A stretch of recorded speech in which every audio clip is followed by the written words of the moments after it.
For this tutorial, let's walk through Carson's riff. To begin with, let's hear him talk his way through the riff at a fast clip. How many people here remember your birthday? Okay, I think it's unanimous. What did your brain have to do for you to respond to that question? Well, first of all, the sound waves had to leave my lips, travel through the air, enter your external auditory meatus, travel down to your tympanic membrane, set up a vibratory force, which travel across the ossicles of the middle ear to the over and round window, set up a vibratory force in the inner lip, which mechanically distorted the microcilia, converting mechanical energy to electrical energy, which traveled across the cochlear nerve to the cochlear nucleus at the pontomedullary junction, from there to the superior olivary nucleus, sitting bilaterally at the brainstem to the lateral meniscus, to the inferior colliculus, and the medial geniculate nuclei, across the thalamic radiations to the posterior temporal lobes, begin an auditory process.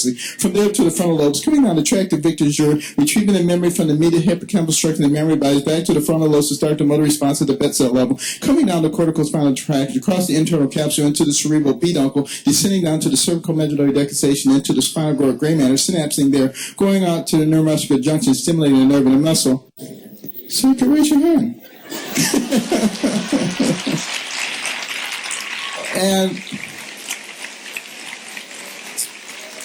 And that's the simplified version of what your brain had to do. See if you can get one of those rap singers to do that. He says, let's think about what your brain had to do when I asked that question. First, the sound waves had to leave my lips, travel through the air to your external auditory meatus. Here's a picture of the external auditory meatus, also known as the ear canal or the auditory canal. And this is the tympanic membrane where the sound wave is headed. It causes the tympanic membrane to vibrate, which sets in motion these tiny little bones called the ossicles inside the middle ear. Here you can see the tiny stapes connecting to the oval window where it communicates sound waves to the cochlea, which is the inner ear. So you have the outer ear, middle ear, inner ear. And here, zooming in, you see the stapes, or stirrup shape, of the last ossicle in the chain that communicates to the oval window, which you see right here, which is attached to the vestibule of the inner ear of the cochlea, where all of the sound processing is going to take place in this spiral. As the sound wave impacts the cochlea in the vestibule, it transmits fluid waves through the endolymph into the cochlea for processing. Next, we see a red color light up the cochlea. Then, focusing our attention on a different picture of the middle ear, we see in the lower right-hand corner, in the purple colored rectangle, we see the oval window in the top attached to the stapes, and the round window at the bottom of the rectangle where pressure is relieved inside the cochlea as the stapes flexes and causes pressure to be applied to the cochlea. While that is happening, if the oval window and the round window were not coordinated in the pressure fluctuations, damage would be done to the delicate instruments inside the cochlea. With all that in mind, switching back, we go to the cochlea, cut into it, and then look to the organ of Corti, where fluctuations in the pressure waves affecting the endolymph moves the cilia, the microcilia, both the outer hair cells and the inner hair cells. The outer microcilia at your left on the screen outnumber the inner microcilia at your right on the screen by a very large margin. The efferent fibers, of course, are motor fibers, and the afferent fibers are the inner microcilia, which are less numerous. Here we're looking to the outer hair cells that have been studied by Santosaki. When we look at the way those outer hair cells function, they work a whole lot more like nerves than like hairs.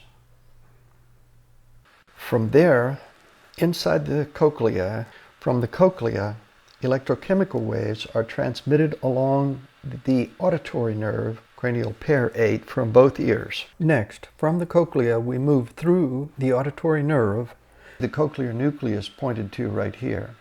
The cochlear nucleus is there are actually two of them, one on either side, and it's part of the brain stem, lower part of the peduncles, and up here you see the inner brain, and the top of the peduncles here. Medullary junction, pontomedullary junction is this area right in here that Dr. Carson is referring to at the mid part of the brain stem. Switching then to a different diagram, we can see the superior olivary nuclei right in here. And they are part of that middle pontine medullary section of the brain stem. Up here you see the landmark of the hypothalamus seen from the dorsal side, and above it the largest structures that are seen inside the inner brain are the thalamus. And about halfway down at the pontomedullary junction is where we find the superior olivary nucleus, and from here, according to Dr. Carson, we ascend bilaterally up the brainstem. This is the entire brainstem. We go up the brainstem from the superior olivary nucleus through these red lines to the lateral lemniscus and the inferior colliculus. Switching back to this diagram, these are the colliculi, little hills that rise up on the outside of the peduncles. And the inferior colliculi would be these little hills at the bottom, and the superior would be the ones at the top. And here we see the lateral lemniscus. Let me see if I can make that bigger. Yeah, here's the lateral lemniscus just above the inferior peduncle, which is located here. From the lateral lemniscus, you can see it transferring to the inferior colliculus, and here you see the nerve fibers extending from the inferior colliculus. From the inferior colliculus, we're going through the medial geniculate, which is this region right here, into the thalamic radiation, which is these guys up here. From there, we're going into the posterior temporal lobe to begin the auditory processing, which is also assisted by work in the frontal lobes. Next, let's look to the tract of Vic d'Azur. He's an anatomist, was one of the first to use the coronal section of the brain, used alcohol in dissection, described the locus coeruleus, locus niger, substantia nigra, which are involved in Parkinsonism, the production of dopamine. He also described the tract referred to by Dr. Carson as the band of Vic d'Azur, and the mammillothalamic tract, which is coming up next in Dr. Carson's commentary. The mammillary bodies are a pair of small round bodies located on the undersurface of the brain that Vic d'Azur described as part of what's called the diencephalon. They form part of the limbic system, or what we've been calling the inner brain. They're located at the ends of the anterior arches of the fornix. In this three-dimensional animation, you can see the mammillary glands just beneath the optic chiasm at the top of the peduncles, right at the top of the brain stem.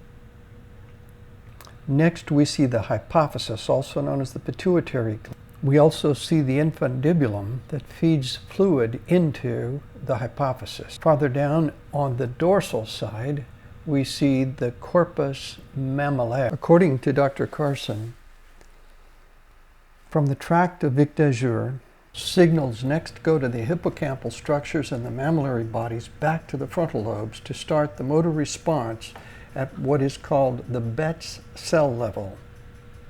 Bearing in mind that the hippocampal structures are involved in memory switching functions, we turn next to the Betz cells. The Betz cells are cortical pyramidal cells involved in motor functions.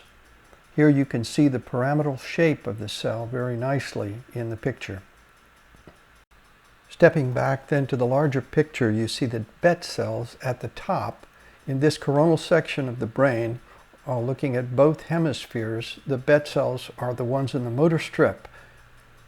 We're going to come down the spinal column through the decussation of the pyramids, and from there on out to the periphery where the person is able to move the hand. Here's the decussation of the pyramids. From the cortex, signals go to the myoneural juncture. That's a junction where a chemical synapse occurs between the motor neuron and a muscle fiber. Myo means muscle, neural means nerve. As we move farther along, we see a diagram of a synapse here at the muscle level. Here you see the neuron and the synapse connecting with the muscle tissue, and here's an actual micrograph of those synapses. This one has a resolution at about 1 centimeter of 3 micrometers, 3 millionths of a meter. When the muscles receive the signals from the corticospinal tract, the hand can move, and a person is able to respond that they understood what Dr. Carson asked.